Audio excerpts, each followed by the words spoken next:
Hello everyone, कैसे हैं आप सब। आशा करता हूं आप लोग काफी अच्छे से होंगे और अपना कीमती समय पढ़ाई पर लगा रहे होंगे। मैं समीर कुमार लेकर आया हूं आप सभी के लिए एक नई पहल। इस पहल के माध्यम से हम सीखेंगे अंग्रेजी के बारीकियों को। अंग्रेजी कितना इंपॉर्टेंट है ये बताना जरूरी नहीं है, क्योंकि आप अगर जैसी अपना घर से बाहर जाने की कोशिश करते हो, सोचते हो बाहरी दुनिया के बारे में, तो एक लैंग्वेज आपको परेशान करता है एंड दैट इज इंग्लिश। हम कैसे लोगों के साथ खुद को इस समय में कदम से कदम मिलाकर चल सकते हैं, उसके लिए जो लैंग्वेज का होना जरूरी है वो है इंग्लिश। तो हम ये नहीं बोलते हैं कि आप इंग्लिश बोलो, हमेशा इंग्लिश बोलो तभी आप इंग्लिश सीखोगे, नहीं। लेकिन अगर आप सही में इंग्लिश बोलना चाहते हो, इंग्लिश को इंप्रूव करना चाहते हो, तो you have to make a habit of speaking English. ठीक है, उसके अलावा you have to make a habit of reading English. देखो, मैं बहुत छोटा छोटा सेंटेंस यूज कर रहा हूं, आपको समझना होगा कि इंग्लिश को बोलने के लिए, इंग्लिश को सीखने के लिए आपको अभी से ही आदत बनाना होगा। छोटा छोटा सेंटेंस फ्रेम करो अपने माइंड में। ठीक है, हम जो सीखेंगे, हम अंग्रेजी के रूल्स को सीखेंगे, इंग्लिश के रूल्स को सीखेंगे, जिससे हम एग्जाम्स के क्वेश्चंस को आराम से कर पाएंगे। तो हम यहाँ जो स्टार्ट कर रहे हैं, जिस सेशन को हम लेकर आए आज आपके साथ, उस सेशन में हम बात करने वाले हैं आपके साथ बेसिक कोर्स का, जिसमें हम बेसिक से एडवांस की ओर मूव करेंगे। चलिए समझते हैं। पहले कोर्स का हम आपको बता दें कि कोर्स में क्या क्या हम बताने वाले हैं आपको। आप सभी को मालूम है कि इंग्लिश जो है, English is not only a subject, it is a language. It is spoken all over the world. एक लैंग्वेज है, भाषा है। वो केवल विषय नहीं बन गया है कि चलो भाई इंग्लिश पेपर है, इंग्लिश में अच्छा स्कोर करना है, नहीं।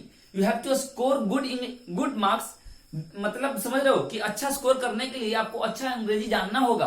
ये लैंग्वेज, जैसे हिंदी हम लोग को सिखाया जाता है, we are not a native speaker of English, इसलिए मैं बता रहा हूं हम लोग इंग्लिश के मतलब स्पीकर नहीं है। कहने का मतलब कि इंडिया जैसी कंट्री में इंग्लिश बोली नहीं जाती है। यहाँ का हर क्षेत्र का अपना अपना क्षेत्रीय लैंग्वेज है। हिंदी हम लोग ज्यादा बोलते हैं, मगही बोली जाती है, नेपाल आपको दरभंगिया बोला जाता है, आप समझते हैं, भोजपुरी बोलते हैं हम लोग। तो हर लैंग्वेज, हर रीजन का अलग अलग भाषा है यहाँ। तो इस जैसे देश में, इंडिया जैसे कंट्री में, आपको क्या है कि इंग्लिश हर बंदा बोलता हुआ नहीं दिखेगा। लेकिन अगर आप अच्छा जगह काम करना चाहते हैं तो आपको इंग्लिश लैंग्वेज बहुत इंपॉर्टेंट होता है। अगर आप किसी भी लेवल पे चले जाओ, अच्छे लेवल पे चले जाओ, तो वहां पे आपको जरूरी होता है। इवन एग्जाम्स लाइक यूपीएससी, एक कोर पेपर डाला गया है, ऑप्शनल पेपर होता है इंग्लिश, जिसमें आपको स्कोर करने अच्छे होते हैं, करने होते हैं। अगर आप उसमें भी स्कोर नहीं कर पाते हैं, पास नहीं करते हैं, तो आप यूपीएससी का भी सपना आप छोड़ दो। मतलब यूपीएससी जैसे एग्जाम्स भी इंग्लिश को इंपॉर्टेंस दे रही है, तो इंग्लिश की इंपॉर्टेंस सही मायने में है। तो समझना है आपको कि इंग्लिश को हम केवल एक सब्जेक्ट के रूप में नहीं देखेंगे, इंग्लिश को एक लैंग्वेज के रूप में देखेंगे। ठीक है, तो मैं आपको बता दूं कि मैं इस कोर्स में क्या क्या कराऊंगा। मेरा जो कोर्स होने वाला है, ये बेसिक से एडवांस की ओर होने वाला है। मैं इस कोर्स में बेसिक से एडवांस को कवर करूंगा। ठीक है, स्टार्टिंग फ्रॉम लेटर। सबसे पहले हम लोग सीखेंगे लेटर क्या होता है, अल्फाबेट्स क्या होते हैं। ठीक है, उसके बाद इसमें हम लोग जानेंगे वर्ड के बारे में, फिर जानेंगे सेंटेंस के बारे में। ठीक है, जब सेंटेंस के बारे में जानेंगे तो इसको थोड़ा सा हम लोग डिटेल में ले आएंगे। सेंटेंस क्या होता है, सेंटेंस के लिए सब्जेक्ट चाहिए होते हैं, प्रेडिकेट चाहिए होते हैं। ठीक है, फिर पार्ट्स ऑफ स्पीच तक हम लोग पहुंचेंगे, और हम लोग यहाँ पे इसे डिटेल में नहीं, लेकिन बस एक्सप्लेनेशन दिया जाएगा कि नाउन होते क्या है, प्रोनाउन क्या होते हैं, क्योंकि डिटेल क्लास बाद में हम इसमें कवर करेंगे, है ना। इसके बाद जब हम जैसे ही आपको यहाँ आएंगे पार्ट्स ऑफ स्पीच में, इसके पहले मैं एक चीज और बताऊंगा आपको, दैट इज डिटरमाइनर। वो क्या होगा आपका डिटरमाइनर, और डिटरमाइनर से ही आपका स्टार्ट हो जाएगा रूल्स का सिलसिला। यहां से वो सारे रूल्स, सारे कंसेप्ट आपको दिए जाने लगेंगे जो एग्जाम्स के लिए इंपॉर्टेंट होते हैं। तो मैं वन बाय वन सबके बारे में डिस्कस करूंगा, लेकिन कोशिश ये होगी कि जितना से सेंटेंस, जितना से आपका इंग्लिश का कमी पूरा हो जाए, जितना से आप अच्छे स्कोर करने लग जाओ, या जितना से आपको जरूरत है पूरा हो जाए, उतना ही इसमें दिया जाएगा। मैं बहुत ज्यादा इसमें कोशिश नहीं करूंगा कि आपको इतना दे दूं कि आप इसको बर्डन समझने लगो, नहीं। इसको बर्डन नहीं बनाना है, इसको एंजॉय करना है। देखो, जब मूवी आप जाते हो, अगर बोर मूवी होता है, बोरियत लगता है, एंजॉय नहीं कर पाते हो, तो मन करता है यार गलत जगह आ गया, पैसा फंस गया, मूवी छोड़कर चले आने का मन करता है। इंटरवल होता है, आप निकल आते हो। लेकिन अगर कोई ऐसा मूवी हो जो आपको बांध कर रखे, मजा आता है ना कि अरे आगे क्या होगा, हर एक सीन आपको आगे सीन के लिए आपको इंकरेज करता है कि नहीं नहीं रुक जा देख ले अगर आगे क्या होना है। तो ये क्या है ना कि इंग्लिश भी उसी तरीके से आपको पढ़ना होगा, आपको खुद को इंकरेज करना होगा, आपको इंस्पिरेशन लेनी होगी कहीं ना कहीं से, और इंग्लिश के लिए आपको आगे लाना होगा खुद को। जब तक आप खुद को तैयार नहीं करते इंग्लिश के लिए, आप अच्छे नहीं कर पाओगे। देखो हमारे इस स्टूडेंट लाइफ में होता क्या है कि एक स्टूडेंट बेचारा क्या क्या पढ़ेगा, बहुत सारे सब्जेक्ट्स होते हैं पढ़ने के लिए, उसमें कुछ ऐसे भी सब्जेक्ट्स होते हैं जिसमें वो अच्छे नहीं होते हैं। और हमारी कमी यही होती है कि हम जिनमें अच्छे नहीं होते हैं, हम जिस सब्जेक्ट्स में अच्छे नहीं होते हैं, हम वहां रुक जाते हैं और हम उसके पीछे मेहनत नहीं कर पाते हैं। तो अगर हम ऐसा करें और अपने कमजोर पहलू को छोड़कर आगे बढ़ते चले जाएं, तो हम कभी भी सक्सेस नहीं कर पाएंगे। अगर सक्सेस लाना है, जीवन में सक्सेस लाना है, तो हमें अपनी कमजोरी पर काम करना पड़ेगा, कमजोरियों को ढकना होगा, और उसको तभी ढक पाएंगे जब हम अपनी जो भी हमारे अंदर की कमी हम उसको एक्सेप्ट कर ले, मान लें कि हाँ मेरे अंदर ये कमी है। लोग तो ये मानने को तैयार नहीं है कि हाँ हम ये नहीं जानते हैं। लोग लर्निंग प्रोसेस को बहुत मतलब अपने अकॉर्डिंग बना लिए हैं, मन है तो सीखना है, मन है तो क्लास जाना है, नहीं तो नहीं। क्या होगा, अगर आप ऑनलाइन भी देखते हो क्लासेस, यूट्यूब पे भी देखते हो, बहुत सारे एजुकेटर्स हैं जो आपको पढ़ा रहे हैं, तो कोशिश करो कि आप किसी भी एक एजुकेटर को फॉलो करो, नियमित रूप से उनके वीडियोस को देखो, ताकि वो क्या बता रहे हैं आपको समझ में आए। आज मैं इनको देख लिया, कल उनको देख लिया, फिर उनको देख लिया, तो एक कोई सिस्टमेटिक हम वे में फॉलो नहीं कर रहे हैं, और वो रिजल्ट क्या होता है कि हम जहां होते हैं वहीं के वहीं पहुंच जाते हैं, या फिर उस तरफ इंक्लाइन कर जाते हैं, झुक जाते हैं जहां पे हम बेहतर होते हैं। तो माय डियर स्टूडेंट्स, ये गलती नहीं करना है। मैं इस वीडियो में आपके साथ रहूंगा पूरा, और मैं बताऊंगा कि आप इंग्लिश को कैसे इंटरेस्टिंगली सीख सकते हैं और कैसे बेहतर कर सकते हैं। चलिए मैं आपका ज्यादा समय नहीं लेता हूं, अब मैं थोड़ी बेसिक पे आज बात करता हूं इंग्लिश में, ठीक है। इंग्लिश शुरू कहां से हुई है? अल्फाबेट से। इंग्लिश कहां शुरू हुई है? अल्फाबेट से, है ना। अल्फाबेट को हम लोग बोलते हैं हिंदी में वर्णमाला। अल्फाबेट को हम बोलते हैं वर्णमाला। अल्फाबेट को ही हम लोग लेटर भी बोलते हैं, ठीक है। आप में से बहुत लोग इसको लेटर भी बोलते होंगे। देखो होता क्या है कि अल्फाबेट 26 होते हैं। अल्फाबेट कितने होते हैं? 26 होते हैं, जो वॉवेल और कॉन्सोनेंट में बटा हुआ है। वॉवेल और कॉन्सोनेंट में बटा हुआ है। अब समझिएगा, वॉवेल का मतलब था स्वर, और व्यंजन का मतलब, कॉन्सोनेंट का मतलब था व्यंजन।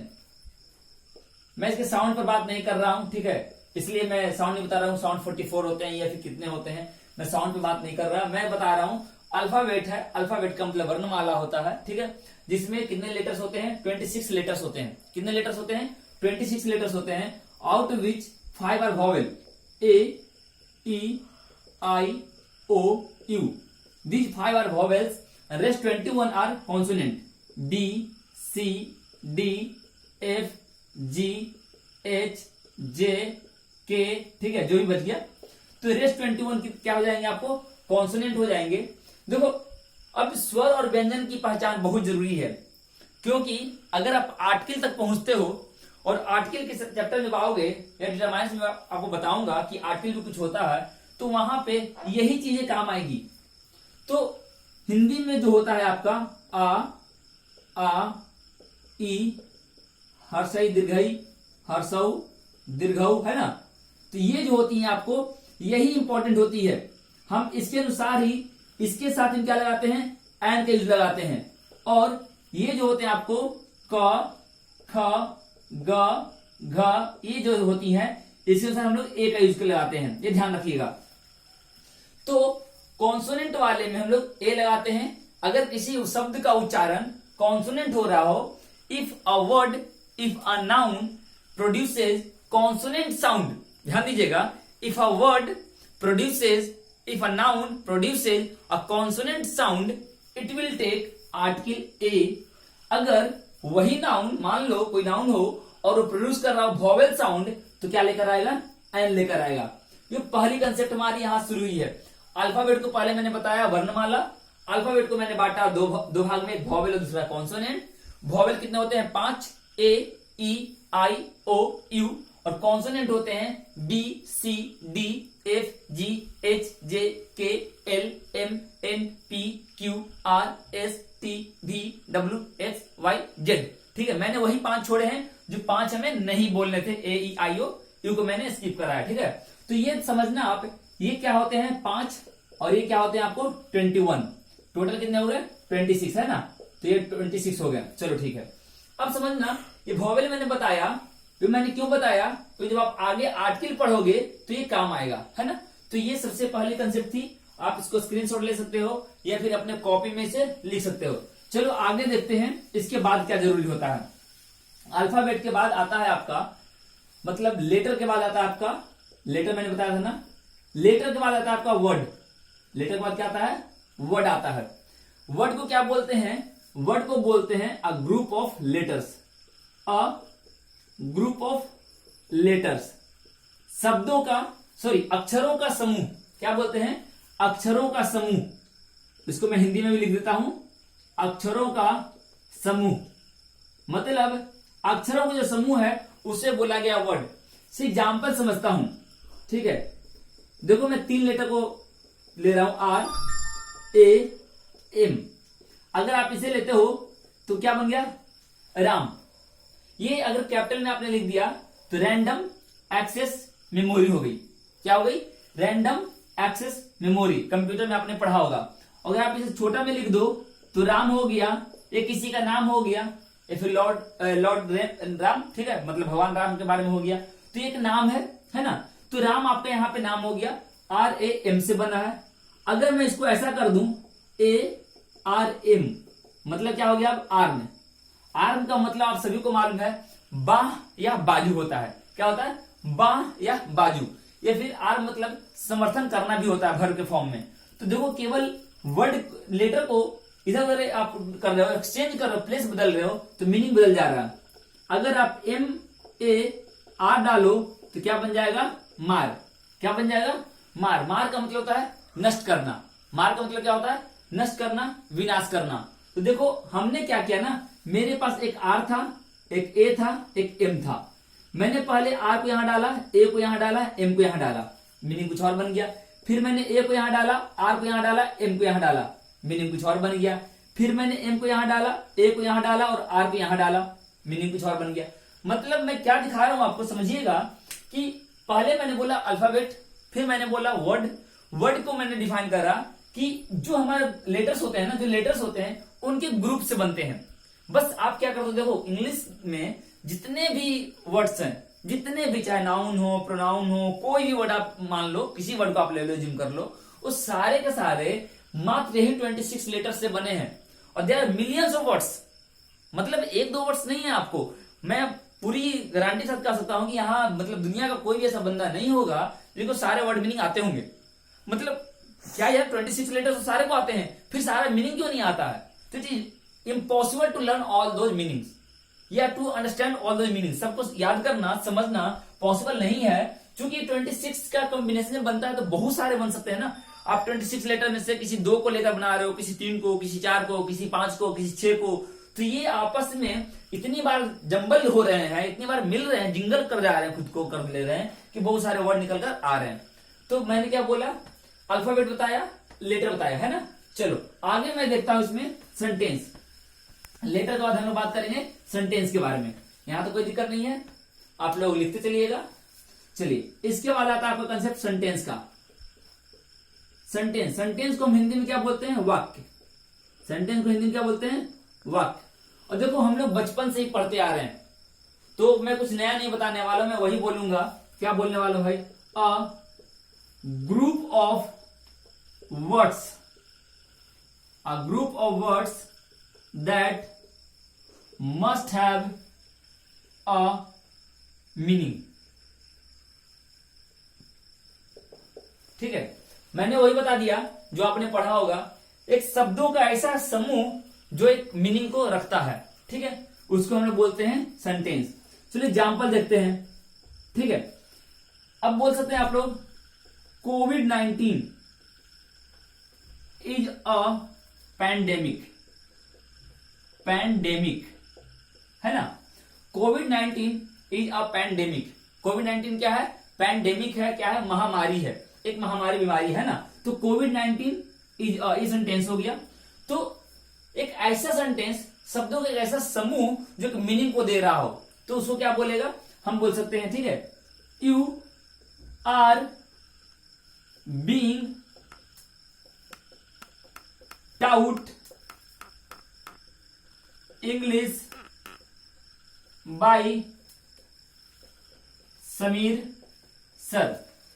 आप लोग अंग्रेजी पढ़ाया जा रहा है आप लोगों को किसके द्वारा, समीर सर के द्वारा। तो मैंने बोला कि ग्रुप ऑफ वर्ड्स, शब्दों का ऐसा समूह जो एक मीनिंग दे रहा हो, उसको हम क्या बोलेंगे, सेंटेंस बोलेंगे। ठीक है, तो चलो यहां तक कोई दिक्कत नहीं है। अब मैं बात करता हूं सेंटेंस में क्या क्या जरूरी होते हैं। देखिए आप इसका या तो आप लिखते चलो या इसका आप स्क्रीनशॉट ले लो, है ना। चलो मैं दिखाता हूं सेंटेंस के बारे में। देखो ये तो हो गई आपकी सेंटेंस। अब जब आप एक सेंटेंस लिखते हो तो क्या क्या जरूरी होता है, जब आप एक सेंटेंस लिखते हो तो क्या क्या जरूरी होता है ना। तो सेंटेंस में एक पार्ट होता है आपका सब्जेक्ट और एक पार्ट होता है आपका प्रेडिकेट। सेंटेंस में क्या होता है, एक पार्ट सब्जेक्ट होता है, एक पार्ट प्रेडिकेट होता है। ठीक है, मतलब मैं एग्जांपल समझाता हूं आपको, एग्जांपल से। ठीक है, मान लो कि आई एम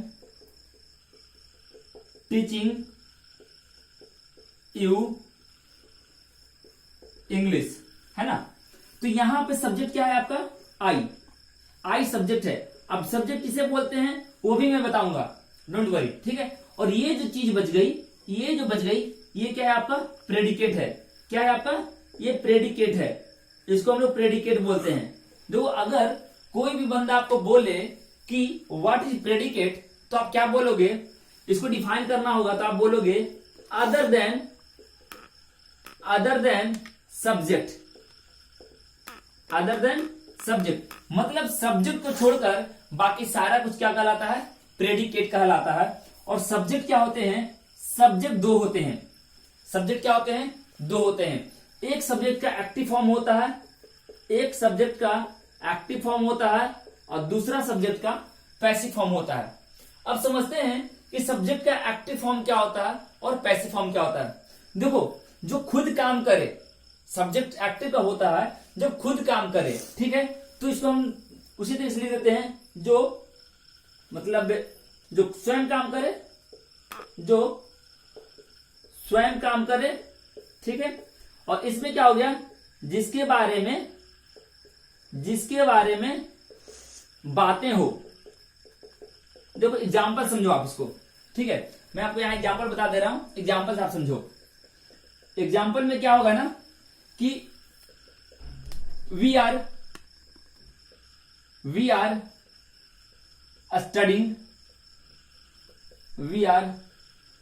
स्टडिंग इंग्लिश। हम लोग क्या पढ़ रहे हैं, इंग्लिश पढ़ रहे हैं। तो यहां पढ़ने का काम है, और कौन काम कर रहा है, उस काम को परफॉर्म कौन कर रहा है, वी। तो वी आपका सब्जेक्ट हो गया, वी क्या हो गया, सब्जेक्ट हो गया। अगर मैं ऐसा कहूं कि students are good at English. तो देखो आप बच्चे जो हो ना, आप काम नहीं कर रहे हो, आप लोग काम नहीं कर रहे हो, आप लोग अच्छे हो, आपके बारे में बातें की जा रही है कि you people are good at English, आप लोग अंग्रेजी में अच्छे हो। तो देखो ये जो सब्जेक्ट हो गया, ये पैसिव सब्जेक्ट हो गया। ये कैसे सब्जेक्ट हो गया, पैसिव सब्जेक्ट हो गया। मतलब हेयर सब्जेक्ट स्टूडेंट्स जो है खुद काम नहीं कर रहा है, और इस केस में ये क्या हो गया, एक्टिव हो गया। क्यों, क्योंकि जो वी है ना, वी खुद काम कर रहा है। और कौन सा काम कर रहा है, इंग्लिश पढ़ने का काम कर रहा है। तो मैंने क्या बोला, एक सेंटेंस में दो चीजों का होना जरूरी है, सब्जेक्ट और दूसरा प्रेडिकेट। सब्जेक्ट को मैंने बोला दो भाग में बांटा हमने। ठीक है, एक्टिव और पैसिव। मैंने सब्जेक्ट को दो भाग में बांटा, एक एक्टिव और दूसरा पैसिव। एक्टिव को मैंने बोला जो स्वयं काम करे, उसको मैंने बोला एग्जाम्पल में वी आर स्टडिंग इंग्लिश। यहाँ वी आपका सब्जेक्ट है, और ये पूरा का पूरा जो है ये प्रेडिकेट हो गया। पूरा का पूरा क्या हो गया, प्रेडिकेट हो गया। और ये जो पोर्शन है आर गुड एट इंग्लिश, यहां पे ये प्रेडिकेट हो गया है। तो ये मैंने बताया आपको एक्टिव और पैसिव सब्जेक्ट के बारे में। अब चलो देखो छोटी सी आज के लिए और देख लूं कि अगर मैं प्रेडिकेट के बारे में बात करूं, तो प्रेडिकेट को मैंने बोला अदर देन सब्जेक्ट। प्रेडिकेट को मैंने क्या बोला, अदर देन सब्जेक्ट, मतलब सब्जेक्ट को छोड़कर बाकी सब, सब्जेक्ट को छोड़कर बाकी सब। तो एग्जाम्पल भी मैंने दिया था आपको, मैं सेम एग्जाम्पल उठा लेता हूं। आई एम टीचिंग यू इंग्लिश, है ना। तो ये आपका सब्जेक्ट है यहां पे, और यहां से यहां तक जो ये पोर्शन दिख रहा है, this is what, this is predicate. अब अगर आपने इंग्लिश थोड़ा बहुत भी कहीं ना कहीं पढ़ा होगा तो आपको लग रहा होगा सर ये प्रेडिकेट में तो बहुत कुछ आ गया। बिल्कुल आ गया, प्रेडिकेट में सही में काफी कुछ है। क्या क्या है प्रेडिकेट में, तो देखो प्रेडिकेट को आप क्या बोल सकते हो, प्रेडिकेट में इंक्लूड, प्रेडिकेट में इंक्लूड, प्रेडिकेट क्या क्या लेकर आ सकता है। तो इसको हम दो भाग में बांट रहे हैं, एक बोल रहे हैं पार्ट्स ऑफ स्पीच और दूसरा हम बोल रहे हैं ऑब्जेक्ट। क्या बोल रहे हैं, एक मैंने बोला पार्ट्स ऑफ स्पीच और दूसरा मैंने बोला ऑब्जेक्ट। देखो जो ऑब्जेक्ट्स होंगी ना, जो ऑब्जेक्ट्स होंगी, समझना आप इस चीज को, जो ऑब्जेक्ट्स होंगी वो कहीं ना कहीं पार्ट्स ऑफ स्पीच के ही हिस्से होंगे, वो कहीं ना कहीं पार्ट्स ऑफ स्पीच के ही हिस्से होंगे, लेकिन मैंने उन्हें अलग रखा है, ऑब्जेक्ट को हमने अलग रखा है। तो अब समझना आप इस चीज को कि ऑब्जेक्ट को अलग क्यों रखा गया है। तो पहले मैं समझू पार्ट्स ऑफ स्पीच के बारे में। देखो पार्ट्स ऑफ स्पीच समझना है कि जितने भी वर्ड्स हैं, देखो आप लिख लो, मैं बोल रहा हूं आप लिख लो, ठीक है। जितने भी वर्ड्स हैं इंग्लिश में, जितने भी वर्ड्स हैं उन सबको उनके काम के आधार पर बांटा गया है। मतलब आप बोल सकते हो, डिफाइन कर सकते हो, words are classified into 8 parts according to their function. ये आपको कहीं भी मिल जाएगा, मैं डिफाइन कर देता हूं। Words are classified into 8 parts, ठीक है, according to their function, according to their function, according to their function, ठीक है। उनको बोला गया पार्ट्स ऑफ स्पीच। इसमें क्या क्या आएगा, इसमें आएगा आपका नाउन, इसमें आएगा आपका प्रोनाउन, इसमें आएगा आपका एडजेक्टिव, इसमें आएगा आपका वर्ब, इसमें आएगा आपका एडवर्ब, इसमें आएगा आपका प्रीपोजिशन, ठीक है, इसमें आएगा आपका कंजक्शन, इसमें आएगा आपका इंटरजेक्शन। तो इतने होते हैं आपके, ठीक है। नाउन मैंने बोला, प्रोनाउन बोला, adjective, verb, adverb, preposition, conjunction, interjection. तो इन 8 के बारे में हम लोग पढ़ेंगे, लेकिन अभी नहीं पढ़ेंगे, इनको हम लोग बाद में देखेंगे, है ना। लेकिन मैं ऑब्जेक्ट के बारे में आज बता दूं आपको कि ऑब्जेक्ट क्या होता है। देखो बच्चों, आप इसको लिखते चलो, ज्यादा बेहतर होगा। इफ पॉसिबल आप नोट डाउन करो, स्क्रीनशॉट लेते हो तो स्क्रीनशॉट मोबाइल में रह जाता है ना। तो चलो देखता हूं ऑब्जेक्ट क्या होता है, हम लोग थोड़ा देख लेते हैं इसको ऑब्जेक्ट के बारे में। तो चलिए, यहां मैं, मुझे मिटाना नहीं चाहिए था, मैंने सेंटेंस वापस से मैंने लिख दिया यहां, चलो ठीक है। अब मैं ऑब्जेक्ट के बारे में बता दूं आपको। ऑब्जेक्ट क्या होता है ना, इसको आप लोग हिंदी में कर्म के नाम से जानते होंगे। चलो इसको एग्जाम्पल समझते हैं हम लोग। जैसे मैं एग्जाम्पल देता हूं उसी एग्जाम्पल में रिपीट कर रहा हूं। आई am teaching you English, I am teaching you English. देखो जो वर्ब है ना अपना, जो वर्ब है उसको, उसके बारे में बता रहा है, मतलब उसका क्या बन रहा है, उसका रिस्पोंडेंट है ये। ऑब्जेक्ट क्या है, रिस्पोंडेंट है। किसका रिस्पोंडेंट है, वर्ब का रिस्पोंडेंट है। समझना इस चीज को कि ऑब्जेक्ट जो है रिस्पोंडेंट है, किसका रिस्पोंडेंट है, वर्ब का रिस्पोंडेंट है। रिस्पोंडेंट का मतलब है कि उसको रिस्पोंड करने वाला है। वर्ब है तो वर्ब को जो रिस्पोंड कर रहा है ना, जो उसके एक्शन को बता रहा है कि आप क्या कर रहे हो, किसके बारे में कर रहे हो, तो वो जो बता रहा है उसको हम लोग बोलते हैं ऑब्जेक्ट। तो यहां 2 चीजें हैं, आई एम टीचिंग यू इंग्लिश, तो आपका यू भी आपका ऑब्जेक्ट है और इंग्लिश भी ऑब्जेक्ट है। मतलब ये भी आपका ऑब्जेक्ट है और ये भी आपकी ऑब्जेक्ट है। अब समझो आप कि यू भी ऑब्जेक्ट है और इंग्लिश भी ऑब्जेक्ट है, तो ये क्या है, क्या कौन सा ऑब्जेक्ट है भाई। तो देखो जो यू है ना, मैं आपको बता देता हूं, ये इनडायरेक्ट ऑब्जेक्ट है। ये क्या है आपका इनडायरेक्ट ऑब्जेक्ट है, और इंग्लिश जो है ना वो डायरेक्ट ऑब्जेक्ट है। अब बोलोगे सर ये यू इनडायरेक्ट ऑब्जेक्ट कैसे हो गया और इंग्लिश जो है डायरेक्ट ऑब्जेक्ट कैसे हो गया।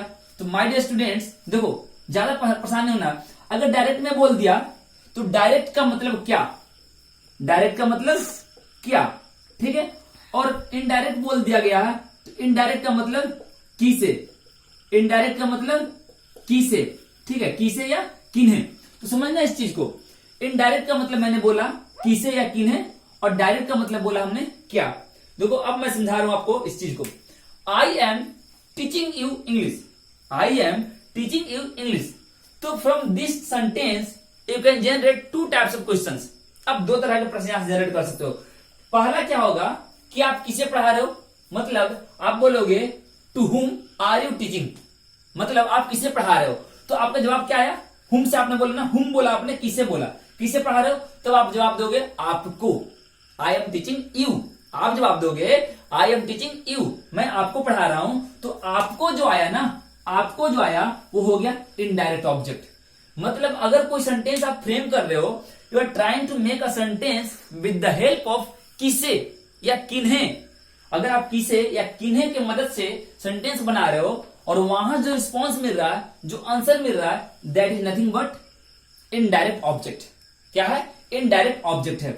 और अगर आप सेंटेंस बना रहे हो कि क्या पढ़ा रहे हैं, अगर बोला जाए व्हाट आर यू टीचिंग, आपसे अगर पूछा जाए कि बताओ कि आप क्या पढ़ा रहे हो, तो आप बोलोगे सर मैं अंग्रेजी पढ़ा रहा हूं, सर मैं इंग्लिश पढ़ा रहा हूं। तो आपने जो जवाब देना क्या पढ़ा रहा हूं, क्या का जवाब जो आया that will be your direct object, that will be your direct object. तो my dear students note it down, समझिए इस चीज को कि अगर किसे और किन्हे का हेल्प करके बनाया जाए तो इनडायरेक्ट ऑब्जेक्ट होगा, और अगर क्या का यूज करके बनाया जाए तो क्या होगा, डायरेक्ट ऑब्जेक्ट होगा।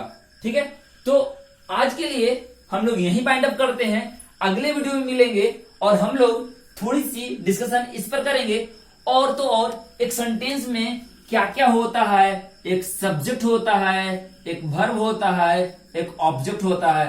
तो इसके कुछ बेसिक कंसेप्ट को, बेसिक स्ट्रक्चर्स को जानेंगे। ठीक है, इतना के साथ इस वीडियो के लिए आज इतना ही रखता हूं। अगले वीडियो में फिर मिलूंगा।